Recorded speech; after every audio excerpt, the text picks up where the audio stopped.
যে সমস্ত মা বোনরা আপন সন্তানকে কোরআনের হাফেজ বানাচ্ছেন, কত বড় বরগুজিদা, কেমন ইজ্জতের মামলা। কাল কিয়ামতের ময়দানে হাফেজে কোরআন যাদের মার বাবারা, বন্ধুরে, ওদের মামলা হবে ভিন্ন, ওদের চেহারা হবে উজ্জ্বল, এমন একটি তাজ পড়ানো হবে, তাদের আলোক হবে, আলোকসজ্জা হবে এত সুন্দর। মিন জু ইস শামস, সুবহানাল্লাহ, সূর্যের আলোর মতন। উচ্চ আওয়াজ দিয়ে বলুন না সুবহানাল্লাহ। আর আমরা সাধারণ যারা হাফেজে কোরআন বানাইতে পারেনি, ওদের জিজ্ঞেস করা হবে, ও আল্লাহ, এত সুন্দর আমাদের মতন মানুষ তাজ পাওয়ার অধিকারী কারা? আমার আল্লাহ ফেরেশতাদের উত্তর দিয়াইবেন, সবাইকে বলো ওরা হলো হাফেজে কোরআনের মার বাবা। আমার বড় করে হন না, উন হন আরা বসার লইম আরা জীবনের মধ্যে ফোয়ারা হাফেজ বানাই না পারি, ফোয়ারে অনার হাফেজ বানাবের সুযোগ নয়। লইতে সইতে রিক্সাওয়ালা ঠেলা গাড়ি ওয়ালা ইবে বানাই বেলাইম, আর ইবের বাহাদুরিম আর হাসরত গুজিম তো আল্লাহ আরো তো ফোয়া দিলি, আরো তো মাই ফোয়া দিলি। আয়কা কোরআনের খেদমত খাদেম আর ফোয়ারা বানাই নাও পারি, আর মাই ফোয়ারা বানাই নাও পারি। ঠিক না? ঠিক। আর আল্লাহর পক্ষ শুধু কোরআন, কোরআনই আরো না খোদারও তুই ইবে আল্লাহ যাজা দিব হন না, বড় করে হন না, তো আল্লাহ কি গুরু দিব না? না তোরা করে দিব, তোরা করে লা দিব আল্লাহ। শেষ পর্যন্ত কোরআনের শান দেখাতে আল্লাহ ইয়ের ফসল লইব মানুষের অত্যুন, তো ইতার হাম্মান কি হদি তারা ফললে কোরআনের তাজরিয়ান গোটা ময়দানে মানুষের গুলি গুলি বেড়াইব। আল্লাহ আর ইজ্জত হলে দিয়ে বেগুনে চাইব, সুবহানাল্লাহ। এবার ইতার ফসল লওয়া যাবে যে তোরা কি সস, সুবহানাল্লাহ। তোরা আর কোরআন কা হেফাজত করছিলি, আর কোরআনের কা তোরা তাজিম করছিলি, তোরার উগ্র ফুয়ারে উগ্র মেয়েরে আর কোরআন কা শিখেলি, আল্লাহ ফসল লইব, সুবহানাল্লাহ। তো ইতারা বাহানা করে আল্লাহ তুমি তৈরি ওদা আর তো বহুত সম্মান দিও, ইজ্জত দিও, আরো ফসল লইতে লাগবে না।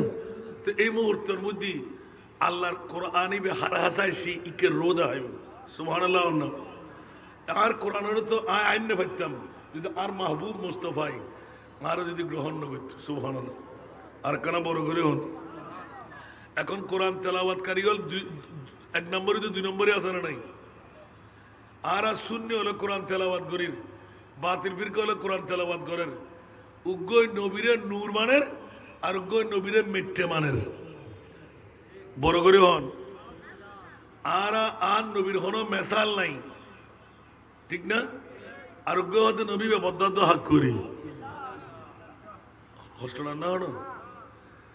আর আগদি আন নবী বে হনো কে লই মেসাল নাই, আর উগ্র হতে কে মেসাল নকা দেখতো ইবে আর বাপ দাদা বিয়ে শাদী না করে না, ইবো এল্লেরি, ঠিক না বে? ঠিক। আর শূন্য হলো কোরআন তেলাওয়াত করি কি হয়, আন নবী বে মাসুম, আন নবী বে বড় করে হন না মাসুম।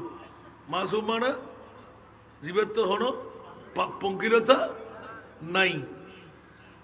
এখন আরো বদ্দা হাক্কু আরোগ্য দলে ইবে দাঁড়িয়ালা ফরিয়ালা টুবিয়ালা ইবে হতে কেন নবীর হাদিস না মুড়ো না। নবী যদি মাসুম হইতু উত্তরবার ইস্তেগফার করছি খবর 70 বার কি বুঝি দে ইস্তেগফার কা বুঝি, নিশ্চয় নবী গুনাহগার, বড় করে নওজুবিল্লাহ না হইবেন। আধা বুট টানিতে না, নবী যদি গুনাহগার হয় তো শাফাআতি লি আহলিল কাবায়ের মিন উম্মতি কেন, সুবহানাল্লাহ না হইবেন। জিবে গুনাহ সুশিয়ারে হাইবেল হাই, তো গুনাহগারে গুনাহ সুশি হাইতে পারিব না, এখানে বড় করে হন আল্লাহু আকবার। আর তো হজর আসওয়াদের সুমন উদ্যাম আর মুস্তাফায় সুমইয়ান শিখিত পৃথিবীর জগতের আল্লাহ রসুলের শিক্ষা দিতে হুশিয়ার, তোরা সাবধান। হযরত ওমর ইবনে খাত্তাবের হাদিস, ওরা তুই ফাত্তর নয় সুমন উদ্যাম, তুই জান্নাতি ফাত্তর, তোর কি অধিকার? আর নবী আর সুমোদন শিখেই দে, আয় তোর সুমোদিত দি, বড় করে সুবহানাল্লাহ না হইবেন। আল্লাহর নবী বুঝিবার তৌফিক দান করে। বন্ধুরা আমার, এরকম প্রসঙ্গ নিয়ে কথা বললে আরো বাড়তে থাকবে। এই জন্য আজকে পৃথিবীর জগতের মানুষরা ওয়াজমানে মে মুআজ্জাত মুসলমান হোকর, ওয়াজমানে মে মুআজ্জাত মুসলমান হোকর और हम खार हुए तारिक कुरान होकर। আজকে তো আলে জিন্না কোরআন যাতে করে নিপতে না পারে, আনোয়ারার জমিনের মধ্যে কোরআন যাতে করে বলবৎ থাকতে পারে, আনোয়ারা থানার মধ্যে এই কালাবিবির দিঘির পার্কে আবাদ করে দিলেন, গাউসিয়া তৈবিয়া নৈমিয়া মাদ্রাসা খুলে, সুবহানাল্লাহ। তাও সূচনা করলেন আল্লাহর কোরআন দিয়ে, ঠিক কিনা? এই কোরআনের 30 পারা কালামুল্লাহ শরীফ তেলাওয়াত ওদের ইখতিতাম করে হাফেজে কোরআন। হাফেজে কোরআনের মা বাবার যদি এত ইজ্জত হয়, তা আজকে যারা আপনারা আমরা এখানে এসেছি, আল্লাহ আমাদেরকেও বাদ দেবে না? কারণ আখেরি সময় পর্যন্ত আপনারা এখানে থাকবেন। কোরআন ইখতিতামি যখন পাগড়ি পরিধান করবে ওখানে চোখ দিয়ে তাকাবেন, যতক্ষণ তাকিয়ে থাকবেন অতক্ষণ আমলনামার মধ্যে আপনার লিপিবদ্ধ হয়ে যাবে। আমি কোরআন তেলাওয়াতকারী না হলেও, হাফেজে কোরআন না হলেও, আমি হাফেজে কোরআনের যেই দিন দস্তারে ফজিলত ছিল ওই দিন আমি স্বয়ং ওর সামনে হাজির ছিলাম। আর আপনি যদি আলহামদুলিল্লাহ ওর জন্য একটু দোয়া করলেন, তার খোদার কসম ওই হাফেজ যদি ব্যস্ত ভাই আপনাকে ফেলে যেতে পারবে না। একটু জোরে বলো না সুবহানাল্লাহ। সে জান্নাতের মুখ থেকে আবার ফিরে আসবে। আমার কোন হকদার রয়ে গেল কিনা? আজকে একজন হাফেজকে দস্তারে ফজিলতের সময় আপনি মন খুলে দোয়া করবেন, তাকিয়ে থাকবেন, পারলে এক ফোঁটা চোখের পানি ফেলেন, আল্লাহ আমাকে তুমি যদি সুযোগ দিতে আমি একজন ছেলেকে হাফেজে কোরআন বানাইতাম, আমি একজন মেয়েকে হাফেজে কোরআন বানাইতাম। সুবহানাল্লাহ বলেন না? কথার প্রসঙ্গ নিলাম। আসল এই উদ্দেশ্য ছিল না আমার তাকরীর করা, আল্লাহর কোরআনের উদ্দেশ্য ছিল এমনই তাওরাত জবুর ইনজিল কুদরতের পক্ষ থেকে মুখে মুখে শিখাও নাই, আমার মাহবুব নবীকে মুখে মুখে কেন শিখাইলেন? আল্লাহ পরোক্ষ এলান দিয়ে রাখলেন, কোথায় তাওরাত জবুর ইনজিল বলা মুসা দাউদ ঈসা, সুবহানাল্লাহ, আর কোথায় আমার নবী মুস্তাফা। একটু জোরে বলেন না সুবহানাল্লাহ। ওরা খোদা পর্যন্ত আসার তৌফিক যোগ্যতা আমি আল্লাহ দিই নাই। আমার প্রিয় রাসূল এমন একজন দোস্ত যেই নবী চাইলে খোদা পর্যন্ত আসতে পারবে, আমি মধ্যম বানাইলাম।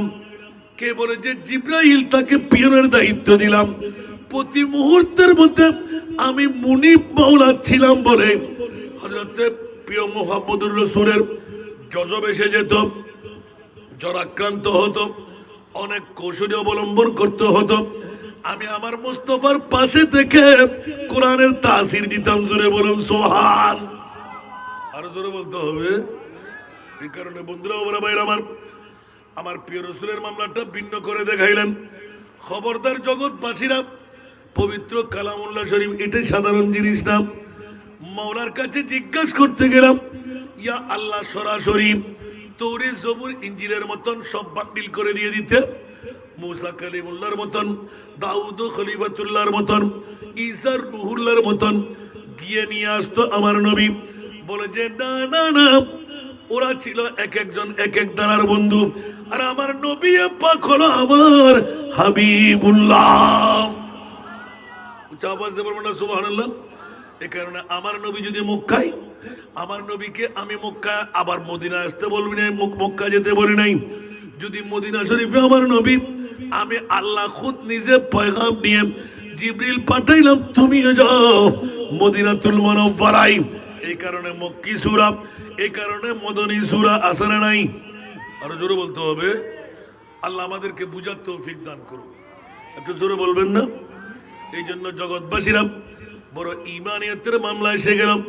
খোদার জগতের মধ্যে আমার মুনিব মাওলা আল্লাহর কোরআনকে নাজেল করে বিশ্বকে তাক লাগাই দিলেন, সবার কাছে জানাই দিলেন আমার মাহবুব নবী আর অন্যান্য নবী রাসূল এক বরাবর নয়। এক বরাবর বানানো যাবে? আরো জোরে বলতে হবে। আসুন বন্ধুরা, পৃথিবীর জগতের মধ্যে বিরাট খেলার মামলা। আল্লাহ তোমার মাহবুব নবীকে কেমন নবী বানাইলে, এই কারণে আবার ভিন্নতা এসে যায়। আমার মাহবুব নবীকে এমন নবী আমি বানাইলাম যেই নবীর মতন, যেই রসুলের মতন অন্য কোন নবী রসুলকে বানাই নাই।